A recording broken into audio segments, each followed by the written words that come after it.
যে ছাদে কাজ চলছে, তো এখন এই যে ছাদ পরিষ্কার করছি, পুরো ছাদে নোংরা হয়ে আছে। গুড মর্নিং এভরিওয়ান, সকলকে জানাই আমার চ্যানেলে অনেক অনেক স্বাগত। আশা করি সকলেই খুব ভালো আছো, সুস্থ আছো এবং আমিও ভালো আছি তোমাদের ভালোবাসায় আশীর্বাদে। তো একে অপরের এইভাবেই পাশে থাকো আর ভালোবাসা নিয়ে যাও। তো এই ভিডিওটা অনেক দিন আগেই করা, যখন আমাদের ছাদের কাজ হয়েছিল তখন, তারপর থেকে ছাদ পরিষ্কার করা হয়েছিল, কিন্তু ভিডিওটা যে এডিট করব সেই সময়টুকু আর হয়নি, আর এত শরীরে আর এনার্জি লাগে না যে বড় ভিডিও এডিট করব।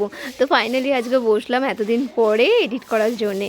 তো এই যে দেখো, আমার শাশুড়ি মা অলরেডি দুবার ঝাড় দিয়ে দিয়েছে, কিন্তু জল দিয়ে সেইভাবে পরিষ্কার করা হয়নি।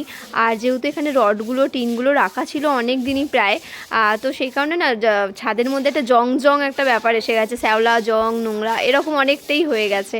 তো সেই কারণে আজকে আমি জল দিয়ে ভালো করে ঘষে ঘষে তুলছি। তবে পুরোটা ভালোভাবে উঠছে না, কারণ এর মধ্যে দিয়ে আমি ব্লিচিং পাউডার দিয়ে করতাম তাহলে বোধহয় আরও ভালো হতো। আজকে সকালে বেশি হাবিজাবি কিছু রান্না করিনি, ডাল আলু সেদ্ধ ভাত আর উচ্ছে ভাজা শাক ভাজা ব্যাস। তো সেই কারণে হাতে অনেকটাই সময় ছিল। তো ছাদে আসলাম জামা কাপড় মেলতে, তো জামা কাপড় তো মেলা হয়ে গেছে, তো ভাবলাম চলো একটুখানি ছাদটা পরিষ্কারও করে দিই। ছাদ তো থাকলেই হয় না, ছাদটাকে পরিষ্কারও করতে হয়। তবে ছাদ পরিষ্কারের বেশিরভাগ কাজটাই শাশুড়ি মাই করে সব সময়, তো আমি মাঝে মাঝে করে দিই। এই যে একবার করে জল ঢালছি আর একবার করে ঝাড়ু দিয়ে ঘষছি, কিন্তু অত গায়ে জোর নেই আর যে অত চেপে চেপে ঘষবো।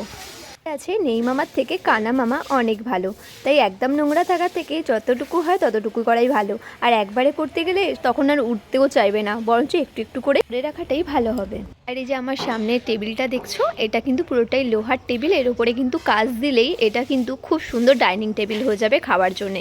কিন্তু আমাদের বাড়িতে যেহেতু বাচ্চারা আছে তার জন্য এই কাজ লাগাচ্ছি না এখন, কারণ ওরা দুষ্টুমি করে যদি ভেঙে দেয় তাহলে অনেক বড় ক্ষতি হয়ে যাবে, ওদেরও হতে পারে সেটা।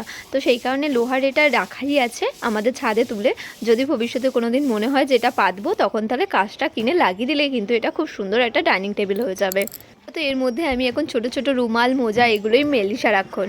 3 বালতি কিন্তু আমার জল ঢালা অলরেডি হয়ে গেছে। এত বড় ছাদ একবারে করাও সম্ভব না, আমি তো পুরো হাঁপিয়েই গেলাম। যাদের বাড়ির সামনে উঠোন থাকে তারা উঠোন ঝাড় দেয়, আর আমি দিচ্ছি ছাদ, কারণ আমাদের তো উঠোন নেই।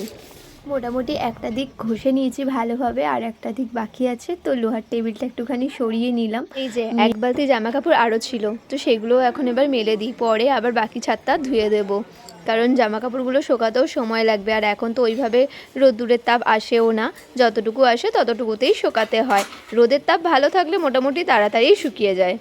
তবে আমার এখন জামা কাপড় মেলতে একটু প্রবলেম হচ্ছে, কারণ এই তারটা অনেকটাই উঁচু হয়ে গেছে, আমার হাত পৌঁছাচ্ছে না, আমাকে লাফিয়ে লাফিয়ে মেলতে হচ্ছে এবং তুলতেও হচ্ছে। তো আজকের মতন আমার তো মোটামুটি সব কাজই শেষ, এবার চান করব, করে নিয়ে যাব বাবুকে স্কুল থেকে আনতে। তোমাদের কাজ কত দূর অবশ্যই কমেন্টে জানিও, আর আজকের ভিডিওটা কেমন লাগলো অবশ্যই জানিও, আর তোমাদেরও কি এইভাবে ছাদ পরিষ্কার করতে হয় অবশ্যই কিন্তু জানিও। তো তোমাদের সাথে আজকে আমি আমার এই ছাদ পরিষ্কার করা ভিডিওটা শেয়ার করলাম, যদি ভালো লাগে অবশ্যই কমেন্ট করো এবং লাইক করতে ভুলো না।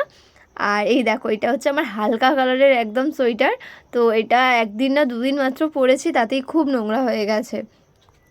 আর আমার কিন্তু একটা খুব বাজে অভ্যেস আছে, তোমাদেরও আছে কিনা আমি জানি না, যদি থাকে আমার মতন তাহলে অবশ্যই জানিও।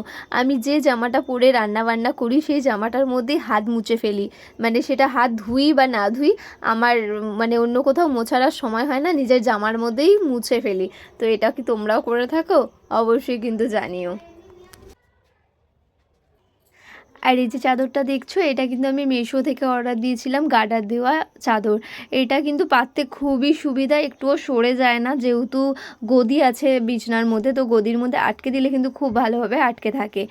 কিন্তু এটা মেলতে গেলে একটু সমস্যা হচ্ছে, আমাকে অন্যভাবে টেনে টেনেই মেলতে হচ্ছে, নাহলে চারিদিক দিয়ে গুটিয়ে যাচ্ছে যেহেতু এলাস্টিক লাগানো। আর এক বালতি জল আছে, এটাকে ভালো করে এবার পুরো ছাদের মধ্যে ঢেলে দিয়ে তারপর আর একবার ঘষে দিলেই হয়ে যাবে আমার ছাদ পরিষ্কার করা। তো চলো বন্ধুরা, আজকের ভিডিওটা এখানেই শেষ করছি, আবার দেখা হবে নেক্সট ব্লগে। তো সকলে খুব ভালো থাকো, সুস্থ থাকো এবং একে অপরের পাশে থাকো। টাটা।